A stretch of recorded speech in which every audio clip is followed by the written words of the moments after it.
Assalamualaikum warahmatullahi wabarakatuh, Pak Sukurdi.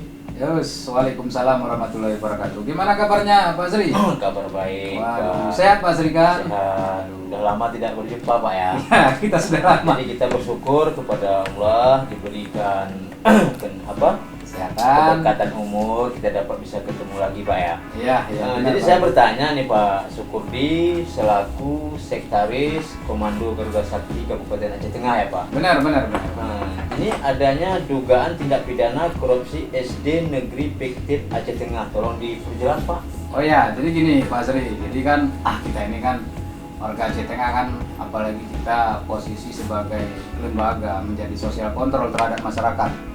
Jadi ini buat Pak Sri kan kita perlu ketahui bersama di dalam kasus-kasus di Aceh Tengah itu banyak sekali persoalan yang saya tanda kutip lagi.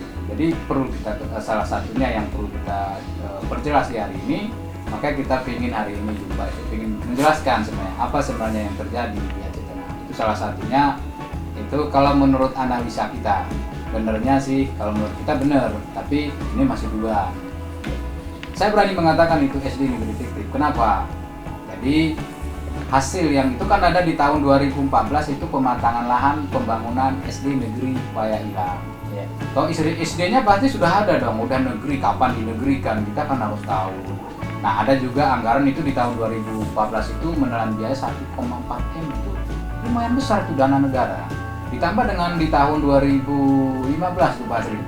2015 itu kalau nggak salah saya 450 juta. Jadi itu bukan hal yang tabu lagi di masyarakat, itu karena kita masyarakat di kontraktor itu kan semua pelelangan melalui RPSD ya, proses ya. Jadi proses tersebut yang kita pertanyakan saat ini itu bagaimana bisa ada SD Negeri Paya Ilang, SD-nya tidak ada.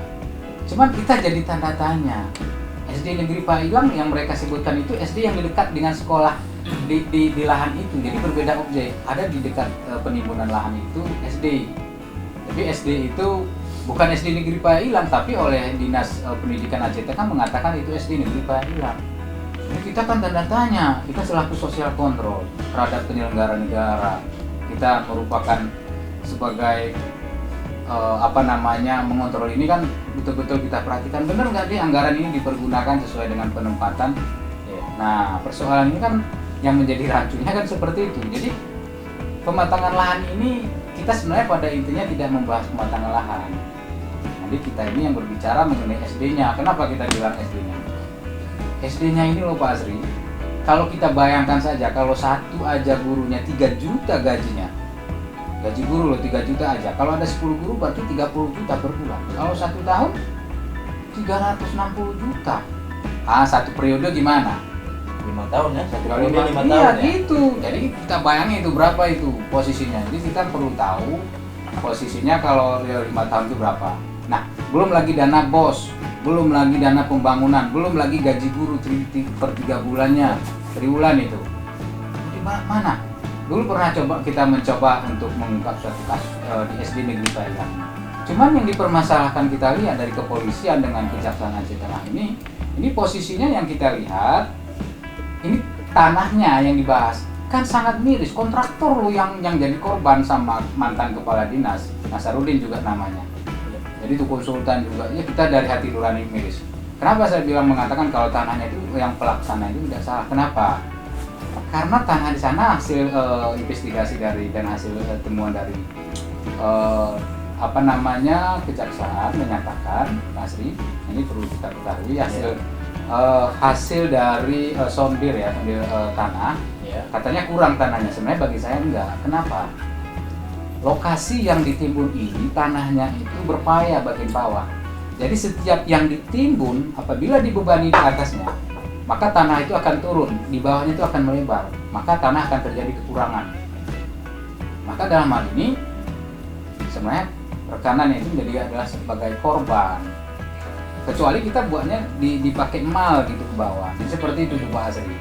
Iya. Jadi di masa itu Pak Sukurdi, siapa bupatinya Pak? Oh kalau di masa itu, kalau tidak salah saya itu masa proses pembangunan 2014 sampai 2015 itu itu merupakan bupatinya itu kalau nggak salah masih Bapak Nasaruddin. Nasaruddin yang menjabat 2 periode plus PJ 2 tahun. Jadi saya tidak tahu sih apakah ada keterlibatan. Mungkin kita berharap di dalam pertemuan ini mungkin supaya didengar bapak-bapak penegak hukum di pusat, terutama Bapak di Komisi Pemberantasan Korupsi.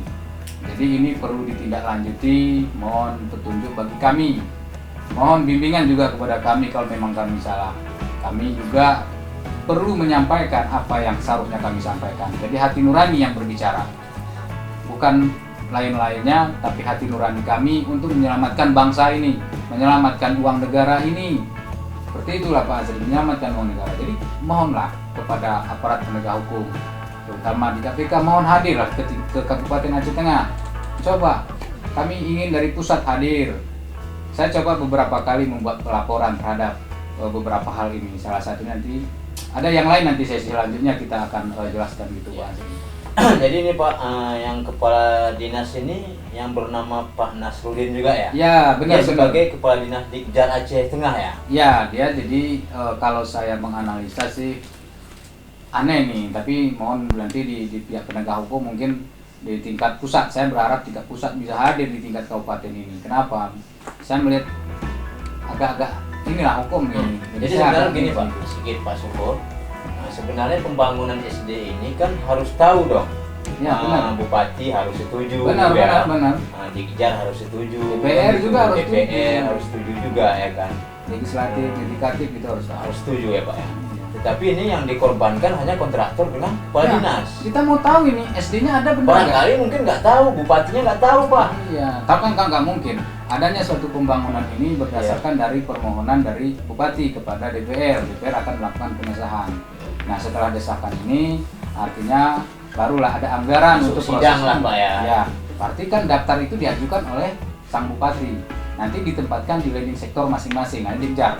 Ini kan kepala dinas jadi korban loh ini. Ya. Jadi gini lagi Pak Syukur. Apakah memang dia juga kita nggak tahu. Ya. Tapi harus pasti loh itu. Oke. Jadi saya mau bertanya lagi, itu Pak Syukur udah pernah cek bahwa SD negeri Paya Ilang ya? Iya, benar. Apa sudah terdaftar di Kejar? Habis itu ke tingkat provinsinya ke Dinas Pendidikan Aceh ataupun sampai ke pusatnya udah dicek bahwa memang benar. SD itu ada gitu Pak ya? Kalau datanya itu adanya itu memang ada tapi tidak data pelelangannya. Tapi kalau data akuratnya sih tidak ada. Tidak ada ya. Dia cuma menyebutkan pematangan lahan SD Negeri Pailang. Jadi SD Pailangnya itu di pelelangannya aja yang ada. Data itu setelah kita turunkan tim bersama investigasi dengan tim-tim yang anggota kita bagian intelijen kita, itu tidak ada. Jadi bisa ngerancu ini, ngerancu pasti. Jadi gitu. Jadi saya sangat yakin sekali ini pasti ada. Jadi kami makanya memohon kepada pihak Komisi Pemberantasan Korupsi untuk dapat melakukan pemeriksaan terhadap kegiatan ini. Ya. Jadi menurut Bapak ini data udah akurat semua Pak? Ya, kalau ada satu fiktif pasti ada dong yang lain sih. Iya. Nggak mungkin itu, saya yakin itu. Jadi gitu dia. Oke, terima kasih Pak Syukur atas waktunya dan perbincangannya.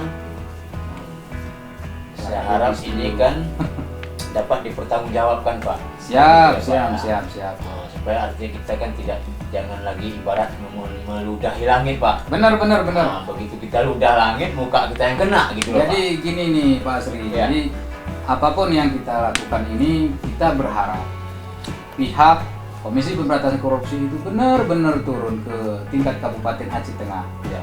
Jadi saya sangat secara pribadi dari lembaga berharap untuk masalah ini dapat dituntaskan. Karena saya yakin sekali kalau ada satu fiktif berarti ada yang lain fiktif. Banyak sekali. Kalau kita bongkar di Dinas Pendidikan ini luar biasa. Ada satu, ada dua Pak ya? Ada dua. Ya itu dia Pak Sri. Itulah yang ada yang bisa saya hitungannya Pak ya? Ya. 1, 2, 3 sampai 10 gitu Pak ya? Iya, cuman itu Ini yang kan masih dugaan Pak ya? Ya, kita melaporkan masih dugaan. Jadi perlu dikembali dicek Rilis kembali ya? Rilis kembali. Cek turun terus dari pihak instansi KPK maupun ya, benar. Polri ya kan? Untuk mengecek ke lokasi Kabupaten Aceh Tengah Pak. Benar. Oke, terima kasih Pak Syukur atas waktunya dan perbincangannya. Saya ucapkan wabillahi taufiq wal hidayah. Wassalamualaikum warahmatullahi wabarakatuh. Waalaikumsalam warahmatullahi wabarakatuh.